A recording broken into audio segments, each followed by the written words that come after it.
Hello everyone, thank you so much for your continued support, and today I'm here to change your life. I want to talk about something that we have either gone through in our life or we will go through in our life at one point. Because each and every one of us, we will at one point in our life experience grief. And grief is emotional pain which comes after you've lost somebody or something that you loved, something or somebody that was close to you. And therefore, during grief, you will experience a lot of emotions, a lot of feelings that sometimes people may feel like they are losing it in life. You may think that whatever you are experiencing is not normal, that whatever you are experiencing is something that does not happen to other people when they're experiencing grief. And therefore, that's why today I'm going to give you 5 steps that were developed by Elisabeth Kubler-Ross that talk about what people experience when they are going through loss. Before I begin with that, it's very important to know that our friends, the people we love, our loved one, have 100% of dying, because everybody at one point is going to die. And you never know when you are going to experience grief, when you are going to experience loss, or you never know when someone close to you is going to experience the same. And it's very important to be equipped with skills on how you can help a friend who is experiencing grief so that you can help them cope to get their lives on track again. It's very important to know that grief happens differently or manifests differently in different people. The way you experience grief when you've lost something or someone is not the same way someone else is going to experience the same, because we all have different perceptions. We all have different attachments to the things that we lose, and therefore the stages that I'm going to mention today do not happen necessarily in the order that I'm going to explain them to you. Sometimes there's someone who will start the second stage, another one will start the third stage, or someone else is going to jump all the way to the last stage, depending with how emotionally strong they are, depending with their relationship with that person who they have lost. So the first stage of grief and loss is denial and isolation.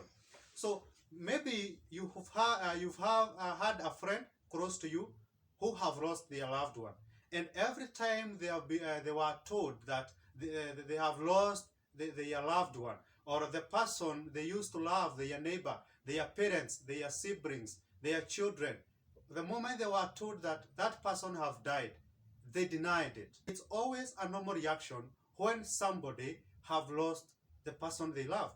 They are going to deny.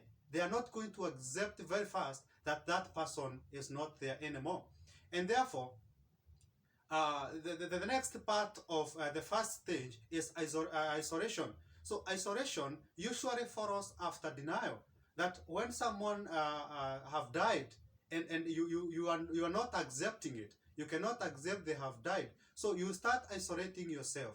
In most cases, people do that as a defense mechanism. They use this to try to numb the pain, to try to run away from the reality that that person have died. So the first stage is denial and isolation. And therefore, at this stage, it's very important to let someone go through that. Don't tell them, don't force them to accept that that person have died. Don't try to force them to accept the reality. Give them time, because this is one of the stages that someone will go through when they've lost someone that they loved. The next stage is anger. Often, when someone has now accepted the reality that their loved one is no longer going to be there, anger now sets in. This person will feel angry at themselves. They'll feel angry at God. They'll feel angry at others. And sometimes they'll subject this anger even to other people and objects.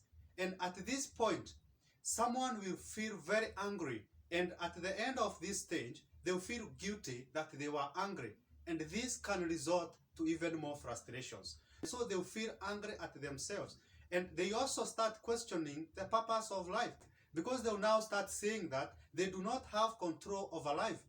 Even them, at one point, they are going to die and they don't know when. So they'll start feeling angry at themselves, angry at God, angry at others, and even angry at life itself. And this anger can be subjected to objects. They can be aggressive, they can be violent. This is because they feel angry at the reality that someone they loved is gone. The third stage is bargaining. At this stage, the individual is still trying to find a way to control the emotions and the feelings of grief and loss. And they also start bargaining with themselves. This is the stage where the individual start having a lot of if onlys, saying that if only I had lashed my father to hospital area, if only I had prevented my son from driving too fast, if only I had denied my son the chance to go for that prom, to go for that dance, to go and take the drugs, and that's why they died. So the individual feels responsible. They feel like there's something they would have done to prevent their death. They feel like there's something that they failed to do, and that resulted to the death of their loved ones. So at this stage, the individual feels responsible for that person's death. They feel that it's their failure. There's something that they did not do, and there's something they ought to have done to prevent the death. But it's very important to know that nothing you would have done would have made anything different. Things would have happened the same way that they did. And at the end of this stage, the individuals start feeling guilty for blaming themselves. They start feeling guilty for bargaining. And this is also the stage where the individuals start bargaining with God. They say, God, I wish you'd have allowed them to stay 3 more months, 1 more day to spend time with me. I wish you'd have taken so and so instead of the person who died. So this point, you are still struggling to find control over the situation of grief and loss. Now, the fourth stage is depression. Now, depression manifests as a prolonged sadness, and it can also come in terms of worry. You feel worried, you feel a lot of fear, you feel very sad. And at this point, you may also go back to isolation, where you don't want to interact with other people, where you just want to stay by yourself. Most of the people will use a defense mechanism of posting things in social media. You want to hide what you're feeling in social media. You post pictures of you smiling, happy, but in real sense, the moment you go back to your room, you're sad, you're crying, you're trying to hide that. So at this stage, it's very important to get someone you can talk to so that you can be able to go through those emotions. Also in this stage, the individual experiences sadness because they are so determined to see their life back on track. They want to see that their life has gone to the way it used to be before they lost their loved ones. So they want things to be normal. And because it might be taking too long, they feel sad, they feel disappointed, and they feel that sometimes they may feel like this depression is a mental illness. But it's very important to know that depression is a part of the process, and don't start taking antidepressants to overcome the depression. It's very important that you seek advice, you seek counseling, or you seek help from somebody who is going to help you deal with this in a psychological way, because it's a psychological problem. So at this stage, try to your level best not to isolate yourself from others.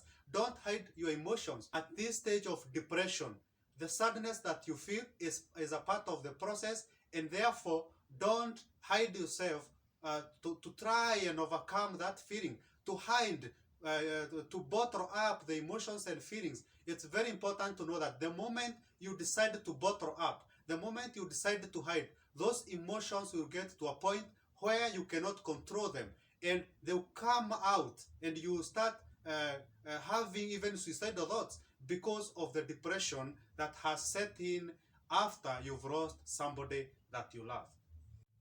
And the last stage of grief and loss is acceptance.